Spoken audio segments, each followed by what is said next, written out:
Wir sind heute im Nordschwarzwald. Ich stehe vor der Burg Zabelstein. Erbaut wurde sie im 13. Jahrhundert, laut archäologischen Untersuchungen. Die erste Erwähnung stammt von 1303. Darin erfährt man von einem Ritter Richelin, der die Anlage wohl ab 1280 bewohnt hatte.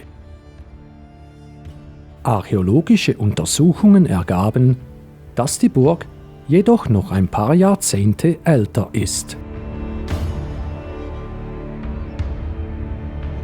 1311 wird Zabelstein bereits als württembergische Burg genannt und war somit im Besitz der Grafen von Württemberg.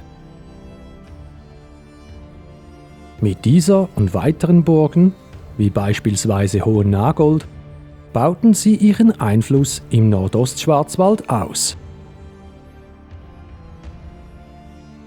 Die Grafen gaben die Burg in der Folge verschiedenen Gefolgsleuten zu lehen. 1342 veräußerte Paul von Giltlingen sein Burglehen für 1530 Pfund Heller an Graf Götz von Tübingen.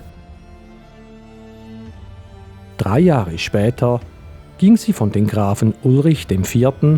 Und Eberhard II. Von Württemberg als Pfand an Pfalzgraf Wilhelm von Tübingen. Als Wilhelm bereits 1 Jahr später ohne Erben starb, fiel sie gemäß Vertrag zurück an das Haus Württemberg.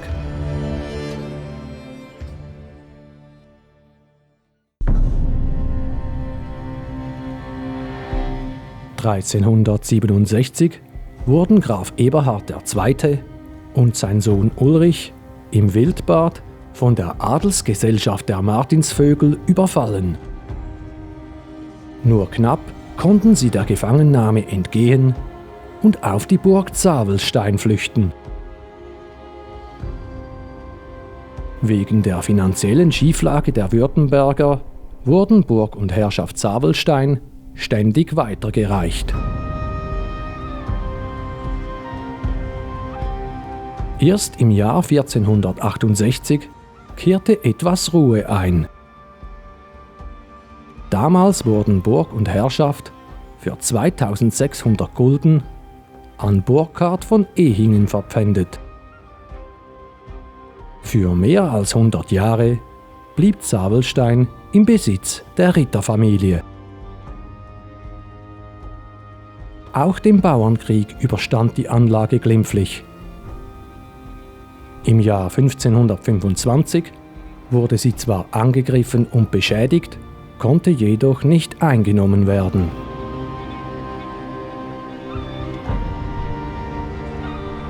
(1552) konnte Herzog Christoph das Pfand einlösen und die Burg kam wieder in württembergischem Besitz. Schon 2 Jahre später gaben die Grafen Zabelstein als Lehen an Jordan von Breitenbach auf Roßnitz.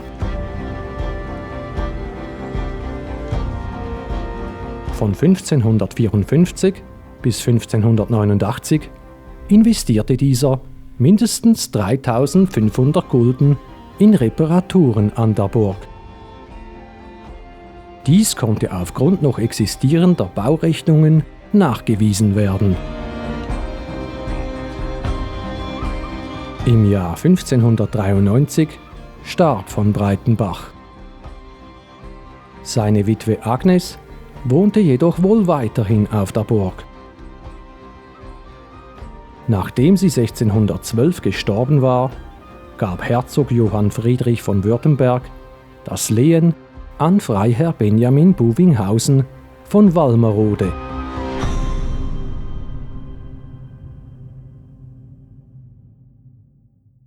Acht Jahre später kaufte dieser Zabelstein. Es wurden umfangreiche Baumaßnahmen eingeleitet, welche bis 1630 dauern sollten. Am Ende war aus der Burg ein Schloss geworden. Doch der Burgherr konnte sich daran nur kurz erfreuen. Denn nur wenige Jahre später brach Unheil herein. Nach der Schlacht bei Nördlingen wurde das Schloss 1634 geplündert. Und ein Jahr später raffte die Pest den Freiherren in Stuttgart dahin.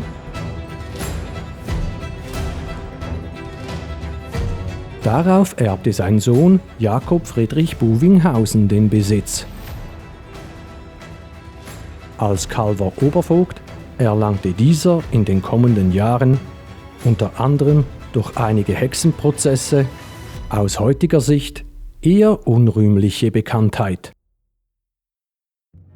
1686 folgte Eberhard Friedrich Buvinghausen seinem Vater nach und übernahm den Besitz und auch seine Ämter.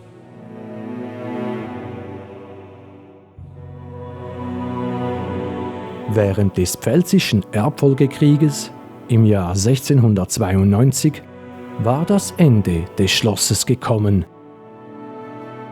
Nachdem Hirsau und Calw von Truppen von General Möllack zerstört worden waren, folgte auch Zabelstein. Danach waren nur noch wenige Gebäudeteile bewohnbar und der Ort wurde verlassen.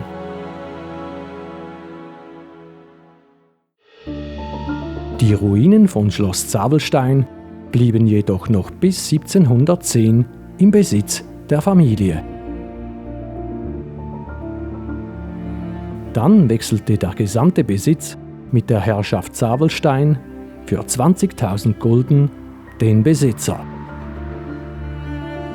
Der Käufer, Herzog Eberhard Ludwig von Württemberg, ließ Zabelstein allerdings nicht wieder aufbauen. Und so blieb das Schloss eine Ruine. Von der ursprünglich staufischen Burg ist noch einiges an Überresten erhalten.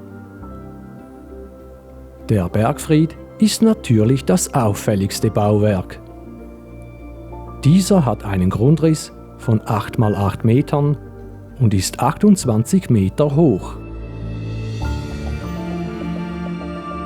Außerdem zu sehen gibt es die Toranlage, die Überreste des Herrschaftsgebäudes, ein Kellergewölbe sowie Teile der Ringmauern und der Zwingeranlage.